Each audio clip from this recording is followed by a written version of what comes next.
I think number one is never give up. That's very important. Number two is a financial discipline in corporate governance. I think that's super, super important. Never build a business thinking that you don't have to make money. Number three is entrepreneurial spirit. You need to be agile. When you see things that are not moving, you need to make a decision and change immediately.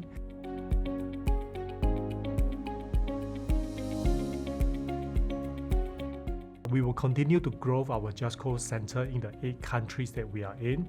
Today, we have 40 over centers, millions of square feet. We will continue to grow aggressively on all the centers in all the countries. Number two is building on technology. In today's world, you can't do anything without the right technology.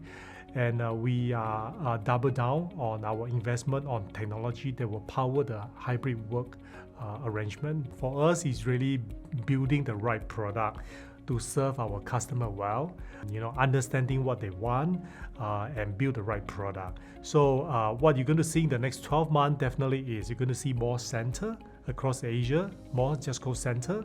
And number two is you are going to see more technology product.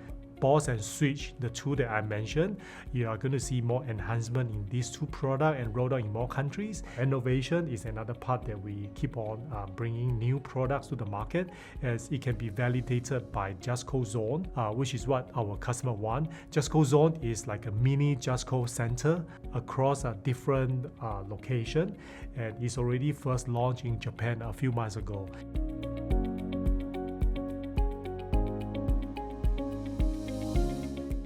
I would say that my parents are the one that has a big and a huge influence on me.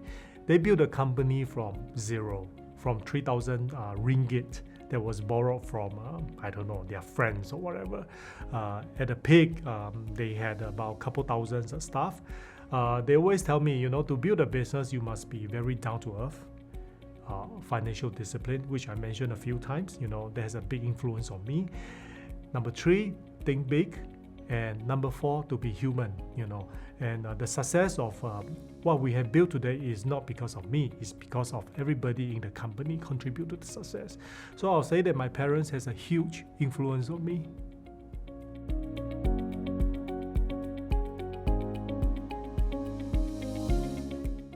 So number one is that whatever idea you have, you need to think of the unit economics. Is the business model working? Eventually, are you solving a big problem or small problem? And whether that business model will, the unit economics, whether it's making sense. I think that's fundamentally very important. Then number two is to be very financial disciplined and have a strong governance. And number three is you're going to face a lot of challenges, even though that your business model might make sense, even though that you can raise a lot of money, but you're going to face a lot of problems. So again, goes back to never give up. You keep trying, and this doesn't make sense. And if you fail, continue to try. And if you make a wrong decision, don't be shy to acknowledge that you make a wrong decision and move on and never give up and keep on trying and trying. And the success of what we have built today is not because of me, it's because of everybody in the company contribute to the success.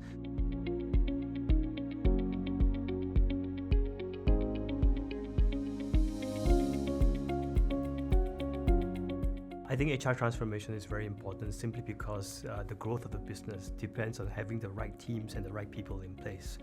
So when I look at HR transformation, I look at the culture of the company. For me, I try not to go for employee happiness. I like to go for something a lot more tangible. And what I ended up with was I want to go for employee success. So I started from the point of what will it take for me to enable you to succeed? Because if every employee can succeed in JustCo, then JustCo itself becomes successful. So the vision for HR transformation that we crafted for ourselves is to build successful teams for a successful JustCo. So now that we have the vision, we mapped out the 3-year plan in order to achieve the vision.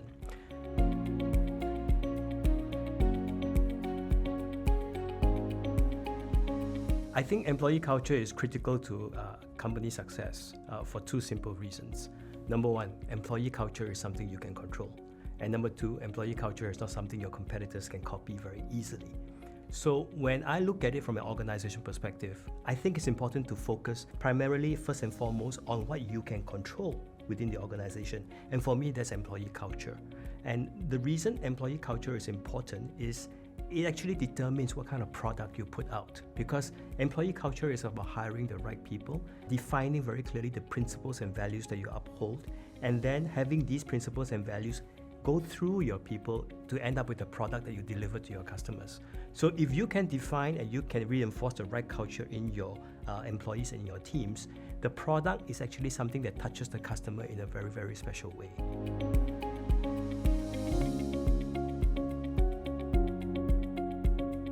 So I think coming out of COVID, we are in very, very exciting times now for the world of hybrid work. And JustCo sits squarely in the center of hybrid work. We currently have over 40 co-working centers across 8 countries and 10 cities. We will continue to grow. We already have 5 or 6 that are in the pipeline under construction right now, and we're looking for more sites. From an organization perspective, what does it take to execute on that growth? And for me, the next 2 to 3 years is a lot about leadership development. Because as you scale, as the teams get bigger, you really need very competent and very experienced and seasoned managers with the right culture and the right skill sets to be able to scale the business successfully.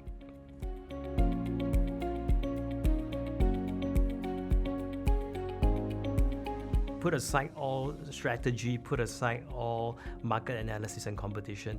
If you talk to any SME boss, I can expect that every day they'll be just concerned about cash flow management. Do I have enough cash to pay salaries for the following month? I would say that for SME bosses, it's not very different from other medium-sized or large-sized companies in one respect, which is find the 2 or 3 key leaders that you feel you have a special chemistry with, that you have a special trust and relationship with.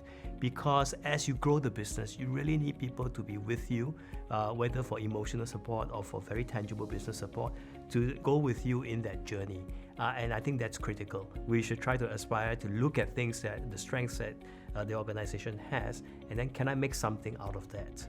Can I make something that's truly powerful with those qualities that I have in the organization?